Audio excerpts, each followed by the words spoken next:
May the 29th. 2 Samuel 14:1 through 15:22. When General Joab realized how much the king was longing to see Absalom, he sent for a woman of Tekoa who had a reputation for great wisdom, and told her to ask for an appointment with the king. He told her what to say to him. Pretend you are in mourning.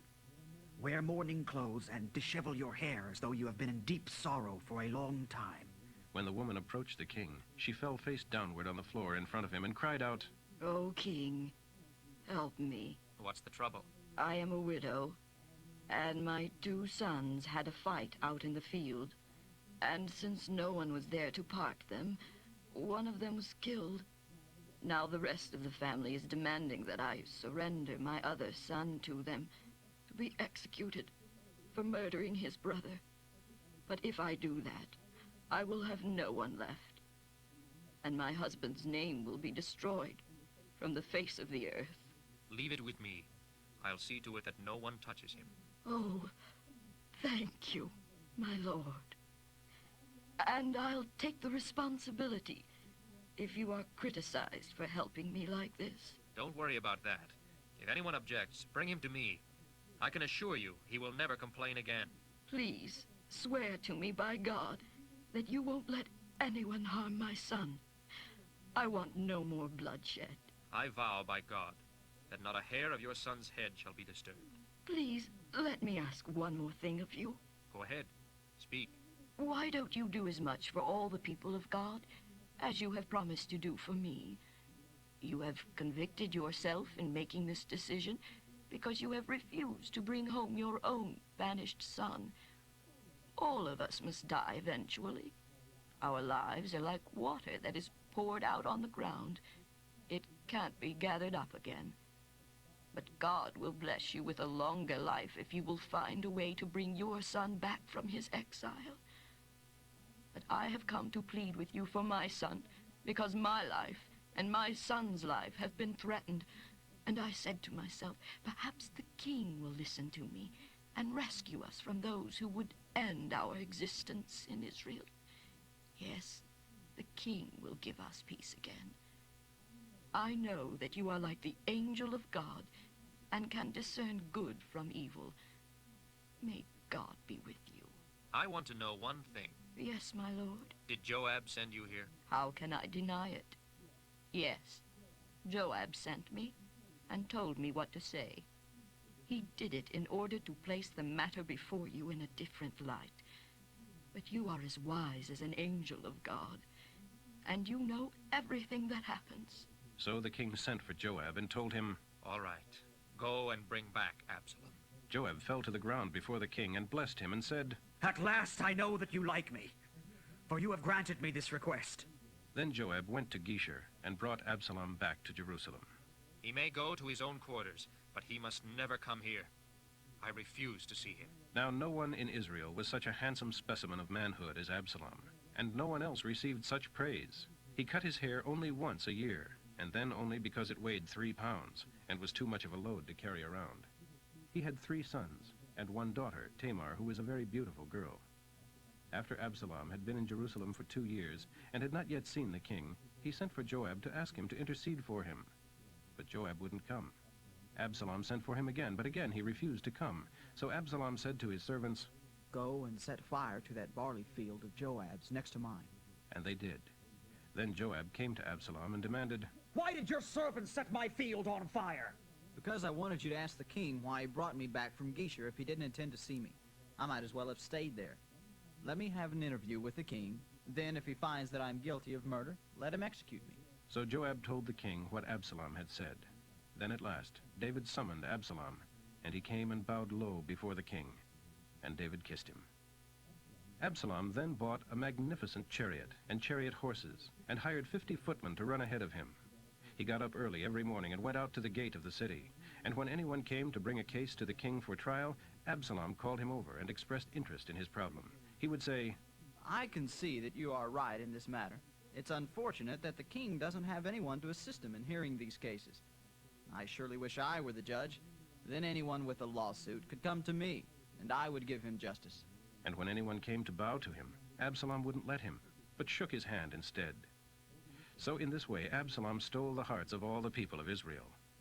After 4 years, Absalom said to the king, Let me go to Hebron to sacrifice to the Lord in fulfillment of a vow I made to him while I was at Geshur, that if he would bring me back to Jerusalem, I would sacrifice to him. All right, go and fulfill your vow. So Absalom went to Hebron. But while he was there, he sent spies to every part of Israel to incite rebellion against the king. His message read, As soon as you hear the trumpets, you will know that Absalom has been crowned in Hebron. He took 200 men from Jerusalem with him as guests, but they knew nothing of his intentions. While he was offering the sacrifice, he sent for Ahithophel, one of David's counselors who lived in Gilo. Ahithophel declared for Absalom, as did more and more others. So the conspiracy became very strong. A messenger soon arrived in Jerusalem to tell King David, All Israel has joined Absalom in a conspiracy against you. Then we must flee at once, or it will be too late. was David's instant response to his men. If we get out of the city before he arrives, both we and the city of Jerusalem will be saved. His aides replied, We are with you.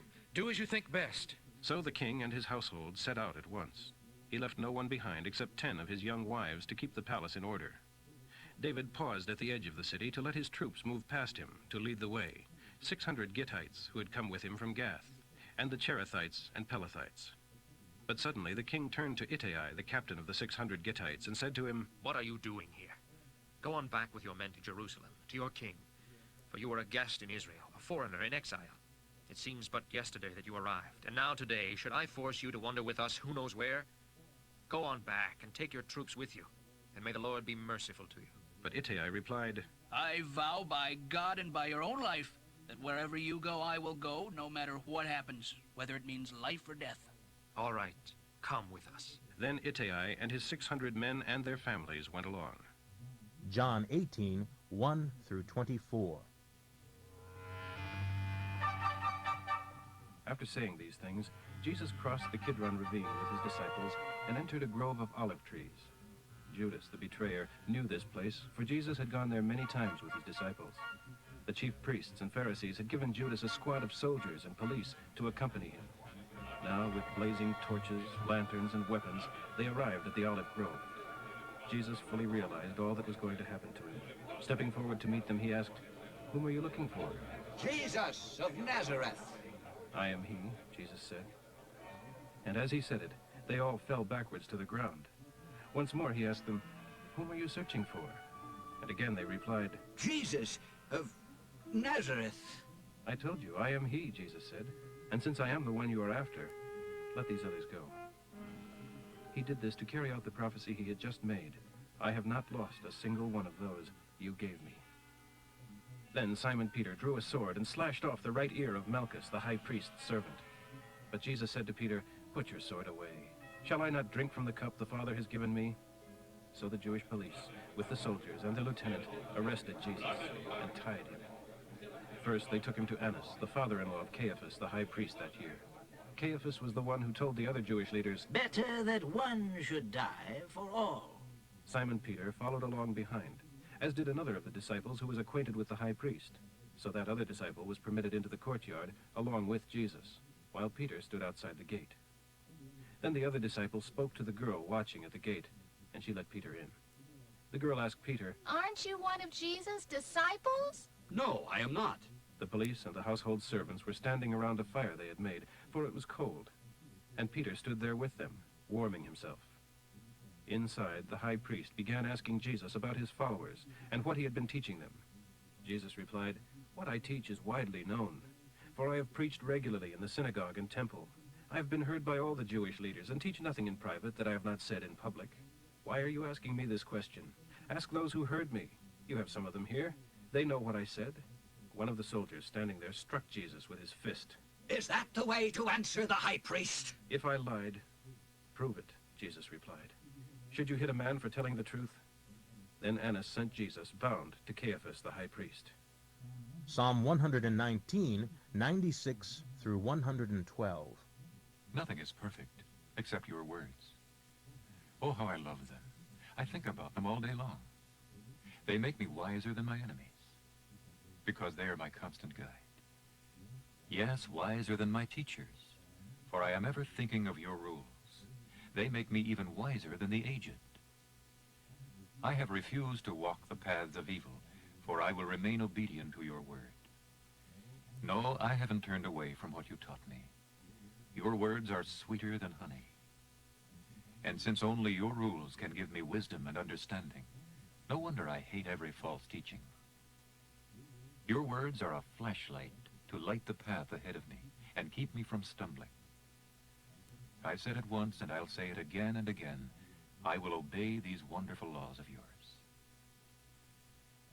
I am close to death at the hands of my enemies.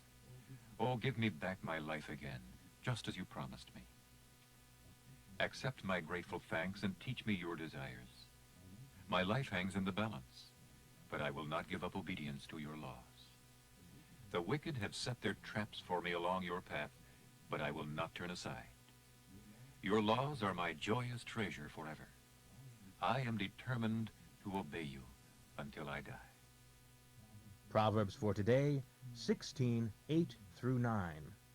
A little gained honestly is better than great wealth gotten by dishonest means. We should make plans, counting on God to direct us.